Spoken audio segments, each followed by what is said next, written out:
छोटे शेयर ऊंची छलांग, दर्शकों के सवाल सीधे तौर पर जल्दी से लेना शुरू करते हैं। आज थोड़ी स्टैंड गन चलानी पड़ेगी हमें अंशुल जी, तेज स्पीड पर। मानिका नाथ जी का सवाल है, EMS limited and ion exchange में एंट्री के लेवल्स क्या बन सकते हैं सर? और देखिए ईएमएस लिमिटेड में पैटर्न अच्छा बिल्ड हो रहा है, ऊपर में 895 निकलता है तो फिर आप बाई करके चलिए, आपको 1050 1100 तक के टारगेट मिलेंगे, बट 895 निकलने के बाद ही बाई करना है, उसके पहले नहीं करना है। ऑन एक्सचेंज में भी रिजल्ट सुधरे हैं इस काउंटर के, लेकिन अगर वीकली चार्ट पे देखें तो एकदम फ्लैट बेस पे बना हुआ है। एक हाई लो बना था 22 जून का, 22 जुलाई का, उसी के अंदर पूरी वीकली चार्ट पे ट्रेड कर रहा है। तो स्टॉक 740 के ऊपर जब निकलेगा तो इसमें बढ़िया मोमेंटम आएगा, 740 निकलने के बाद बाई करेंगे तो स्टॉक में भी लगभग 1000 रुपए तक के टारगेट मिलेंगे। तो दोनों ब्रेकआउट पे बाई करना है, करंट मार्केट प्राइस पे नहीं करना है। जी, सब साबिया सईद रेगुलर व्यूअर हैं, गुड मॉर्निंग बोल रही हैं। Good morning Anshul ji, good morning Vivek ji, good morning Sabiya ji. Persistent System hold करें या sell? Target please swing trade के लिए कुछ शेयर बता दें। सर, परसिस्टेंट सिस्टम को होल्ड करें या सेल कर दें, और दूसरा कोई शेयर अगर स्विंग ट्रेड के लिए हो तो? देखिए आईटी वैसे भी बहुत बेहतरीन दिख रहा है, उसमें परसिस्टेंट हो गया, एम्फेसिस हो गया और इन्फोसिस, ये तीनों बहुत बेहतरीन दिख रहे हैं। परसिस्टेंट में बेस ब्रेकआउट आया था 5800 का, टारगेट है 7000। तो परसिस्टेंट आप 7000 तक वेट कीजिए, 7000 पे प्रॉफिट बुक करके आप एम्फेसिस या इन्फोसिस में शिफ्ट कर लीजिएगा, तब वो बेस के आस ही पास मिलेंगे। तो 7000 पे इसको बुक करके एम्फेसिस या इन्फोसिस में आप शिफ्ट कर सकते हैं। जी, मोहित जी पूछ रहे हैं, सर कौन सा गोल्ड शेयर ले सकते हैं फॉर नेक्स्ट 5 ईयर, और कोई एसआईपी स्टॉक बता दीजिए। I already have Reliance, Bajaj housing, IRDA, Jio finance और जोमेटो। ये 5-6 शेयर उनके पास हैं। कोई एसआईपी स्टॉक सर? देखिए मेरे हिसाब से आपको ओबराय रियलिटी एक काउंटर है, या प्रेस्टीज एस्टेट, ये दो काउंटर हैं। इनमें से अगर आप एसआईपी करके छोड़ देते हैं तो आपको रियल एस्टेट स्टॉक का भी बेनिफिट मिल जाएगा। मेरी प्रेफरेंस दोनों मेरे को इक्वली पसंद है, तो मैं एक नहीं सिलेक्ट कर पाऊंगा, बट अगर आप एक सेलेक्ट करते हैं तो दोनों में से कोई एक सेलेक्ट करके उसमें एसआईपी करके छोड़ दीजिए। जी सर, गोल्ड के लिए क्या करें? गोल्ड 20 ले लें या कुछ डायरेक्ट कुछ गोल्ड से जुड़ा कोई स्टॉक बताना चाहेंगे आप?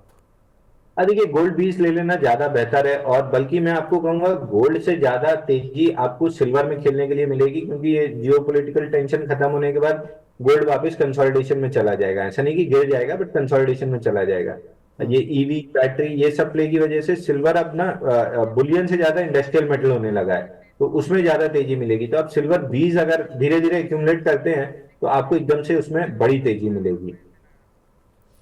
जी, एक हमारे दर्शक हैं, वो पूछ रहे हैं केपीआर मिल पर सर क्या करना है। इन्होंने महंगे रेट के लिए हुए हैं, 900 की रेंज पर लिए हुए हैं आई थिंक। देखिए टेक्सटाइल स्टॉक्स में मेरे को वैसे भी तेजी दिख रही है, और केपीआर मिल्स में एक ब्रेकआउट था 922 रुपए, जिसका अभी भी टारगेट 1400 रुपए है जो अचीव नहीं हुआ है। तो जिनके पास है होल्ड कर सकते हैं। कल बहुत बेहतरीन ब्रेकआउट था, आज ऑलमोस्ट इनसाइड बार है अभी तक, तो प्रोबेबली एक दो सेशन और इनसाइड बार रह सकती है, बट इवेंचुअली ये स्टॉक 1400 रुपए जाते हुए दिख रहा है। और टेक्सटाइल में मुझे भारी तेजी दिख रही है। स्मॉल कैप में मैं सरला पॉली प्रेफर कर रहा हूँ, बट इस स्टॉक का भी चार्ट बहुत बेहतरीन है। बिल्कुल, इसमें वैसे मैं सोच रहा था, मुझे पुराने रेट याद थे सर, लेकिन ये तो काफ़ी थोड़ा चल गया है, 1070 आ गया, तो प्रॉफिट तो इनको मिल रहा है ऑफ कोर्स। तो इनको लंबे टारगेट्स रखने हैं, राइट? हाँ अभी तो दिख रहा है सर, इसमें काफी अच्छी अपसाइड, क्योंकि पूरा सेक्टर चल रहा है ना, तो बिल्कुल सारे स्टॉक्स में कुछ मोमेंटम बना रहेगा। जी, बिल्कुल ठीक है। तो सर आप यहाँ पर रख सकते हैं। सुनीता चौधरी जी का सवाल है, good morning sir, please view on I received in IPO of Kaynes Technologies 50 share at the rate of 587, my view next 2 year holding advice चाहिए। सर केन्स टेक्नोलॉजीज चार्ट नहीं होगा, आई नो बहुत ज़्यादा, बट सर जितना भी हो उसके अनुसार जानकारी दे दें प्लीज़। देखिए केन्स अभी 4 दिन पहले हमने अपने क्लाइंट्स को बाय रिकमेंड किया था, क्योंकि टाइट एरिया से यहाँ पे ब्रेकआउट आ रहा था 6400 पे। फिलहाल जो पूरा मूव है इसका टारगेट 7400 से लेके 8000 के बीच में आ रहा है, तो 8000 तक तो मुझे जाते हुए दिख रहा है काउंटर। बहुत लंबा व्यू, जिस हिसाब से सेल्स और अर्निंग आ रही है, आप क्वार्टरली रिजल्ट पे ध्यान रखिए। किसी भी क्वार्टर में थोड़ा सा स्लो डाउन आता है इनकी जो ग्रोथ है उसमें। एवरेज ये 40-45% से ग्रो, 30% के आसपास तो एवरेज ग्रो कर रहे हैं। लगभग 200 कंपनियों से कम है पूरे एक्सचेंज में जो 30% से ग्रो कर रही हैं, तो ये वन ऑफ दोज कंपनीज है। तो अर्निंग्स पे ध्यान रखिए, वहां स्लो डाउन आता है तो प्रॉफिट बुक कर लीजिएगा। तब तक स्टॉक को होल्ड करके रखिए। अगर 30% से ग्रो करा तो 10,000 भी इसके लिए कम ही टारगेट होगा। जी।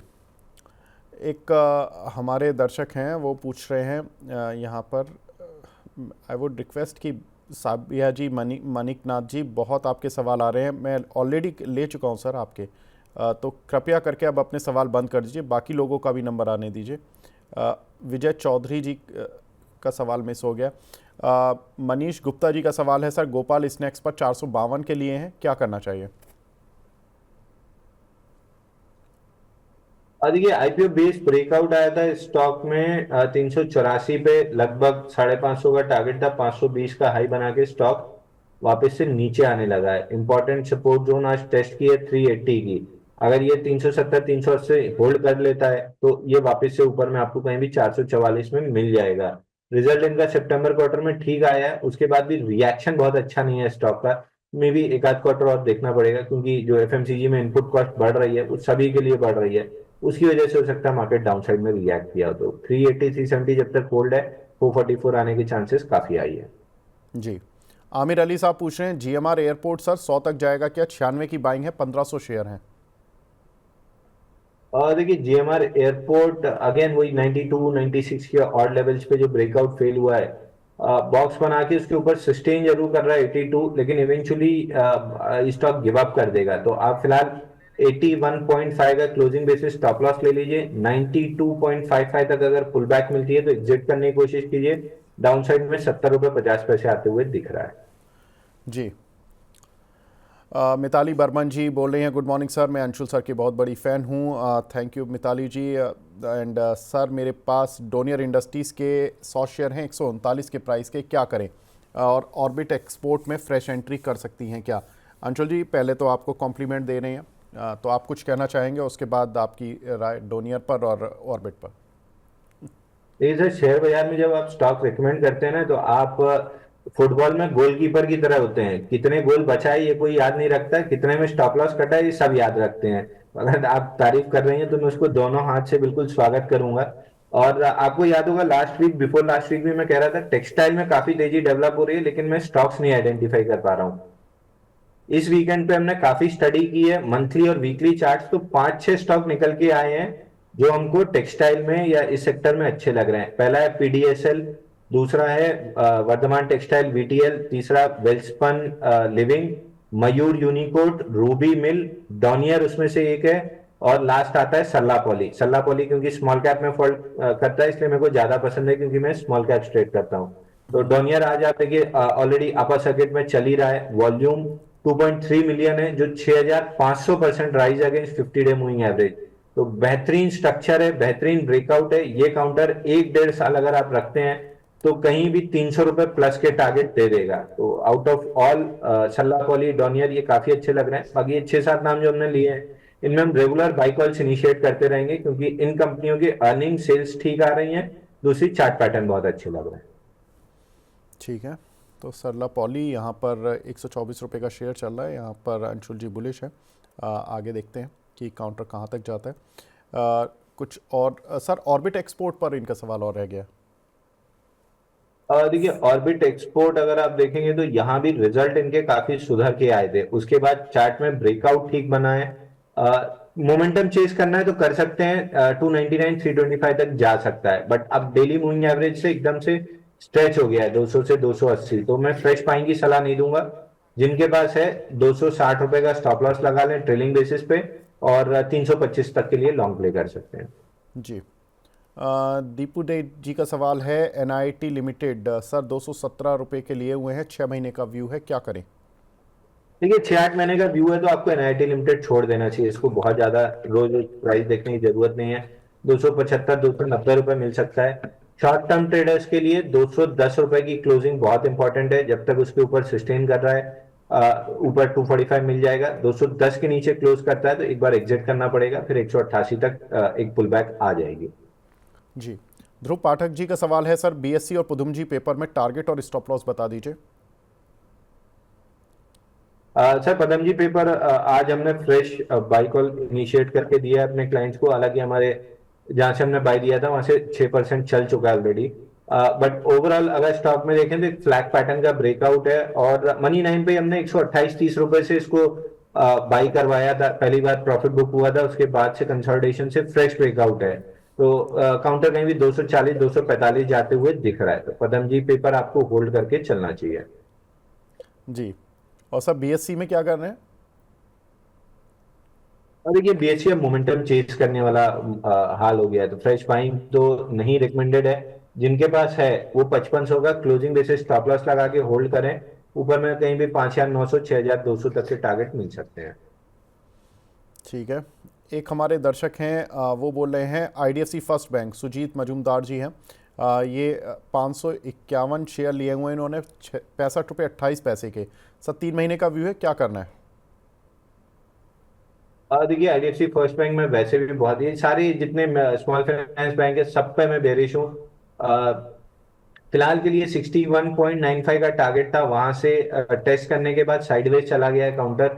जब भी 61.95 तोड़ेगा 52 रुपीज तक नीचे आ जाएगा। बेटर मूविंग काउंटर्स में स्विच कर लेंगे, फ्रस्ट्रेशन आपकी कम हो जाएगी। अगर सेफ प्ले करना है तो एचडीएफसी बैंक हो गया, आईसीआईसीआई बैंक में शिफ्ट कर लीजिए। थोड़ा सा एग्रेसिव बेट ले सकते हैं तो फिर जितने काउंटर टेक्सटाइल हमने रिकमेंड किए हैं उसमें जा सकते हैं।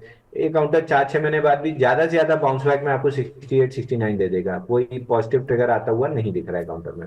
जी। नीरज यादव जी पदम जी पेपर पर पूछ रहे थे। यादव जी पदम जी पेपर पर आंसर मिल चुका है, सर ने फ्रेश एंट्री आज ही कराई है, 6% ऊपर आ चुका है काउंटर। बने रहें। एक दर्शक है हमारे, वो पूछ रहे हैं मुक्ता आर्ट्स पर, सर क्या करना है? मुक्ता आर्ट्स में 102 रुपये के लिए हुए हैं इन्होंने।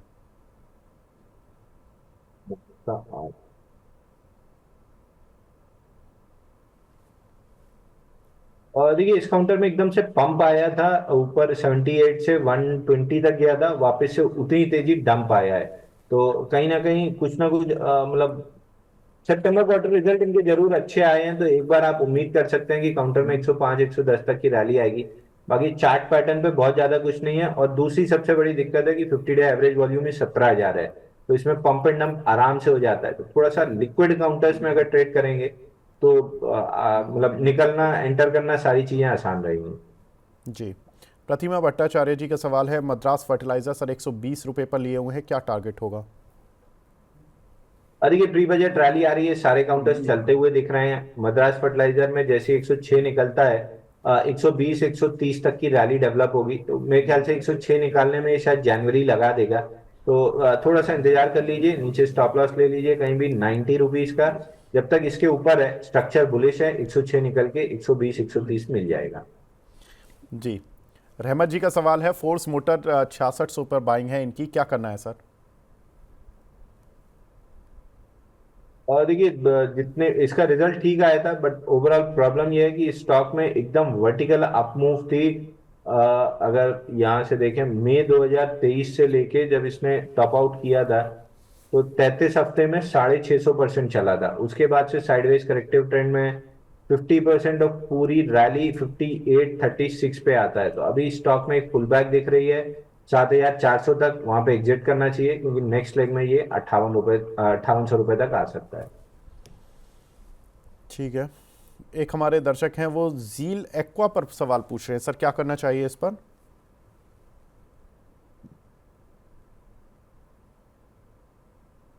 ZEEL जील एक्वा मिल जी। गया। 13 रुपए का काउंटर है, वॉल्यूम ठीक है, इसके रिजल्ट भी सितंबर क्वार्टर में बहुत बेहतरीन रिजल्ट आया है। और वीकली चार्ट पे एक बॉक्स का ब्रेकआउट ऑलमोस्ट सस्टेन कर रहा है 13.25। अगर ये 4-6 दिन क्लोज कर लेता है तो ये ब्रेकआउट सस्टेन कर लेगा। उस केस में टारगेट कहीं भी 17 रुपए का बनेगा। अगेन बहुत छोटा काउंटर है, 167 करोड़ का मार्केट कैप है, तो थोड़ा ध्यान से ट्रेड कीजिएगा। वैसे रिजल्ट जिस हिसाब से आए हैं काउंटर में 17 रुपए तक की रैली आनी चाहिए। जी।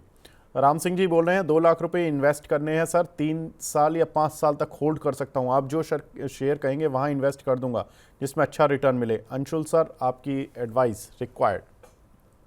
देखिए अगर लार्ज कैप में जाना है तो आपको एनी डे एचडीएफसी बैंक या रिलायंस, जो मेरे पर्सनल पोर्टफोलियो में स्टैंडर्ड डिस्क्लेमर, उसको लेके छोड़ सकते हैं। 3 साल में आपको बेहतरीन रिटर्न मिलेंगे। मैं एनी डे मैंने पर्सनली रिलायंस पिक किया है, तो आपको रिलायंस पिक करना चाहिए। लेकिन अगर मिड कैप स्मॉल कैप में आप थोड़ा सा रिस्क ले सकते हैं 2 से 3 साल का। तो ये जो हमने काउंटर्स डिस्कस किए हैं, वर्धमान टेक्सटाइल, वेल्सपन लिविंग, मयूर यूनिकोड, डॉनियर, सल्ला पॉली, रूबी मिल्स, इनमें से आप वेल्सपन लिविंग सेलेक्ट कर सकते हैं और 3 साल छोड़ सकते हैं। बहुत बेहतरीन काउंटर रहेगा। जी, बार बार एनआईटी लिमिटेड पर काफ़ी सवाल आ रहे हैं और गोपाल स्नैक्स पर काफ़ी सवाल आ रहे हैं, ये मैं ले चुका हूँ ऑलरेडी। आई वुड रिक्वेस्ट कि प्लीज़ आप एक बार सवाल पूछें, आपका सवाल ले लिया जाएगा, लेकिन उससे बहुत सारे लोगों के सवाल इधर उधर हो जाते हैं, जो कि ठीक बात नहीं है। अगर इस तरह से करेंगे लोग तो मैं वादा कर रहा हूं कि जो लोग 10 बार सवाल पूछेंगे मैं उनका एक बार भी सवाल नहीं लूंगा। सुशील शर्मा जी का सवाल है, आइनॉक्स विंड पर 500 शेयर है सर, 203 रुपए पर, क्या करना है? ये आइनॉक्स विंड के ऑफ लेट रिजल्ट अच्छे आए हैं, लेकिन काउंटर ने रिएक्शन बिल्कुल नहीं दिया है, क्योंकि फेल्ड जो ब्रेकआउट था 237 पे, उसका भी पूरी तरीके से लिक्विडेशन कंप्लीट नहीं हुआ है। तो आई गेस एक बार 164 165 आ सकता है, बट जिस हिसाब से इसकी सेल्स और अर्निंग चल रही है, ये बाई ऑन डिप्स वाला कैंडिडेट है फिलहाल के लिए। फ्रेश बाई अगर करना है तो 214 का ब्रेकआउट आने दीजिए, या नीचे में 160 164 आने दीजिए, दोनों केस में बाइंग बनेगी। जी, सुभाष सरकार जी का सवाल है सर, एचबीएल पर 590 रुपए के टारगेट, एचबीएल पावर 590 के लिए हुए हैं, TRE price I don't know, ये टारगेट पूछ रहे हैं या इन्होंने लिया हुआ है? सर बता दीजिए एचबीएल पावर। ये एचबीएल पावर में 103 दिन का बेस ब्रेकआउट आया है, और ये ब्रेकआउट 1 2 3 5 इनसाइड बार रही है डेली पे, वहां से आया है। तो काउंटर में बहुत बेहतरीन स्ट्रक्चर है। जब तक ये 680 के ऊपर सस्टेन कर रहा है, आप मान के चलिए कि काउंटर 1000 रुपए तक जा रहा है, तो आराम से 680 675 का स्टॉप लॉस लगाइए और 1000 रुपए तक मोमेंटम कैरी फॉरवर्ड ट्रेड कीजिए। जी, लोग मान नहीं रहे हैं, लेकिन एक हमारे दर्शक हैं अंजू कौशिक जी, ये पूछ रहे हैं कि एडीएसएल इन्होंने 300 रुपये पर लिए हुए हैं, 1 साल का टारगेट पूछना चाहती हैं सर। देखिए, एडीएसएल में फिलहाल क्लाइमेटिक मूव दिख रही है, तो मेरे को यहाँ पे बहुत ज्यादा कोई एक्सपेक्टेशन नहीं है। बट अगर इन एनी केस 290 निकल जाता है, तो फिर काउंटर में 340 350 तक की रैली बनेगी। बाकी यहाँ से निकल जाएंगे तो ज्यादा बेटर है। बहुत ज्यादा यहाँ पे अगले 4 6 महीने में फ्रस्ट्रेशन नहीं मिलेगा आपको, रिटर्न्स तो नहीं मिलेंगे। जी, भावना शर्मा जी का सवाल है सर, टीबीजेड पीसीजे हम मैडम ऑलरेडी डिस्कस कर चुके हैं, टीबीजेड में क्या करना चाहिए, लॉन्ग टर्म व्यू क्या रहेगा? देखिए, इन सारे काउंटर्स में अगले 6 8 महीने 1 साल तो आपको कोई रिटर्न नहीं मिलेगा, क्योंकि मल्टी बैगर रिटर्न्स दिए हैं ऑलमोस्ट 2x 3x के सारे काउंटर्स ने। और अब पीसीजे इकलौता ठीक लग रहा था, लेकिन वहां पे स्प्लिट हुआ है, तो थोड़ी लिक्विडिटी बढ़ी है, उसको भी एब्जॉर्ब करने में समय लगेगा। तो पार्टी में काफी अच्छा खाना खाया है, तो अब एक मतलब 8 10 घंटा हजम करने में लगेगा। तो चार्ट पे इतनी तेजी जब आती है तो 6 8 महीना लगता है हजम करने में। तो 6 8 महीने ये साइडवेज रहेंगे, उसके बाद अगर गोल्ड में तेजी बनी रही तो इनमें तेजी रहेगी, जिसकी उम्मीद थोड़ी सी कम दिख रही है। तो बेटर है कि जेम्स एंड ज्वेलरी वाला ये जो पूरा मूव था, ये प्ले आउट हो चुका है। नया मूव अब टेक्सटाइल में बन रहा है, तो पैसा वहां पे स्विच कीजिए।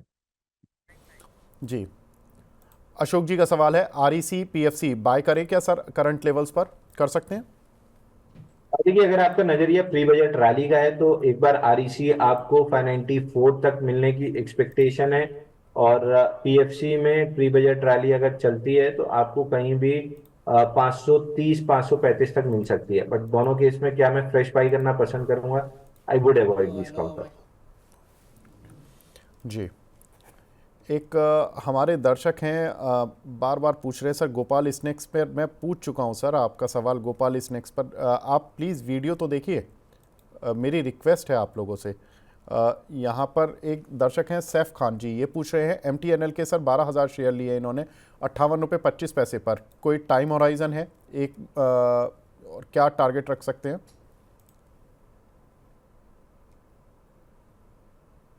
ये एमटीएनएल में भी 113 दिन का बेस ब्रेकआउट आया था 47 पे, फटाफट इसने अपना 100 रुपीज का टारगेट कर लिया था, बल्कि टारगेट तो 75 ही का था। इसने एक्सीड करते हुए हाई जो बनाया था 101 रुपये 90 पैसे का, उसके बाद कंप्लीटली डंप हो गया काउंटर। तो पुल बैक में आपको कहीं भी 65 तक मिल सकता है, बट फ्रेश बाइंग के लिए आज से काउंटर नहीं अच्छा लग रहा है। आगे बढ़ते हैं, दर्शकों के सवाल अभी भी काफ़ी कुछ मिल रहे हैं। शैलेंद्र यादव जी का सवाल है, इंडस टावर पर सर 448 के भाव पर इन्होंने लिए हुए हैं, क्या करना चाहिए? देखिए इंडस टावर में अगेन वीकली सॉरी क्वार्टरली वीवैप ये प्रोटेक्ट नहीं कर पाया है। कल के सेशन में रिवर्सल की कोशिश की, आज इनसाइड बार है, तो बहुत ज्यादा चॉपी और साइडवेज है। तो फ्रेश बाइंग तो मेरे को नहीं समझ में आती है, बट अगर 360 365 निकाल लेता है तो एक बार 388 तक ऊपर में आ सकता है। बट बहुत ज्यादा ट्रेडेबल काउंटर दिख नहीं रहा है मेरे को। ईयरली वीवैप से चला है तो एक बाउंस बैक मूव 384 398 तक आ सकती है। जी। स्वप्नेश्वर पांडा जी पूछ रहे हैं ओएनजीसी में सर क्या करना है? देखिए ओएनजीसी में थोड़ा सा अगर क्रूड में वीकनेस आती है तो इसमें ज्यादा वीकनेस आएगी, और क्वार्टरली वीवैप रिजेक्ट करके नीचे आ रहा है, तो मोस्ट लाइकली 221 222 रुपए तक ये स्टॉक नीचे आ सकता है। तो अभी अगले 4-6 महीने इसमें एटलीस्ट फ्रेश बाइंग तो अवॉइड करनी चाहिए। जी। अमित सोनी जी पूछ रहे हैं मेरे पास सीपीएल 86 रुपये के हैं, हुडको 231 रुपये के हैं, क्या करना चाहिए? अच्छा, स्टॉक का नाम रिपीट करेंगे? सर सीपीएल कैप्टन पॉली के नाम से आता है। कैप्टन कैप्टन पॉली का नाम। इसका सितंबर क्वार्टर का रिजल्ट बहुत बेहतरीन आया है। लगभग 80-90 पैसे की इनकी ईपीएस होती थी, सीधा सीधा 2 रुपए 90 पैसे आई है। सामने सेल्स उतनी नहीं बढ़ी है, तो ये शायद कुछ एडजस्टेड या बैलेंस शीट का कुछ वो होगा। बट ओवरऑल पैटर्न देखें तो 76 डेज का कप कैंडल बना हुआ है। अगर ये स्टॉक 86 के ऊपर सस्टेन किया, 85.5 का लेवल आता है, राउंड फिगर 86 पकड़ लीजिए। जब भी 86 के ऊपर सस्टेन करेगा 100 रुपए तक की रैली बनेगी।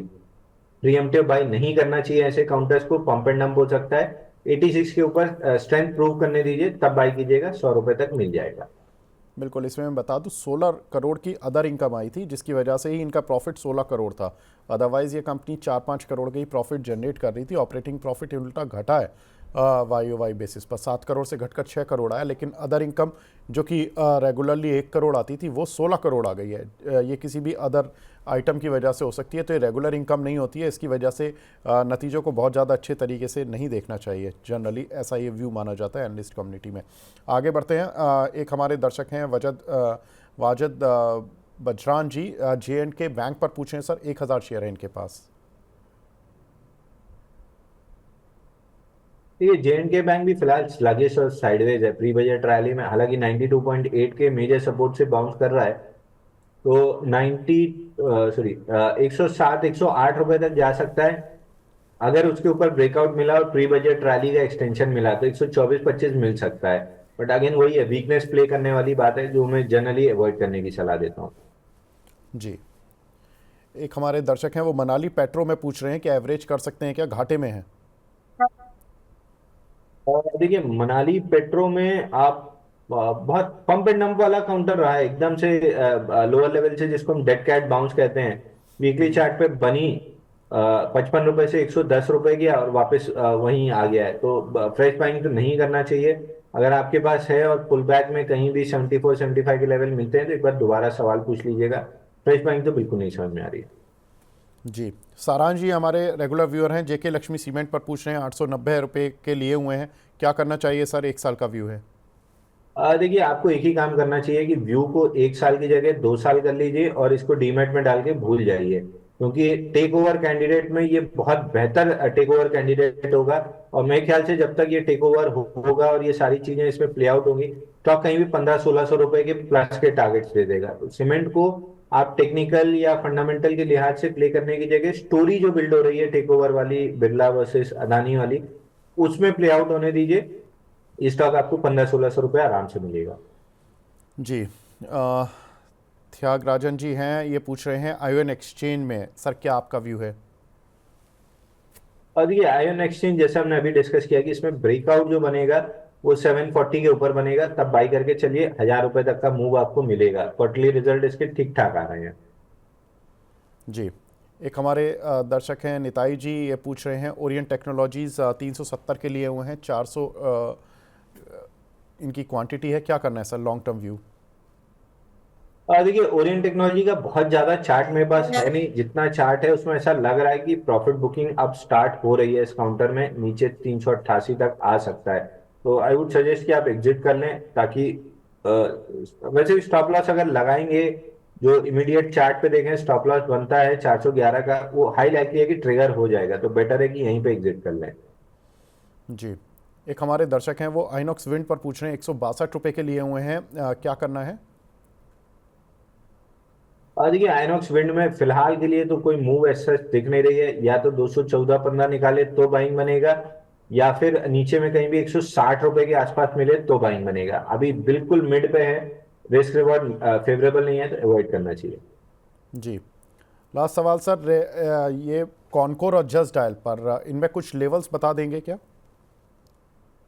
देखिए कॉनकोर में आप साइडवेज मूव है, बॉक्स बना हुआ है, बॉक्स का ब्रेकआउट 600 865 के ऊपर है, तो या तो 865 के ऊपर बाइंग कीजिएगा या फिर अवॉइड कर दीजिएगा, क्योंकि डिप्स पे तो बाई का सवाल नहीं दिख रहा है इसमें।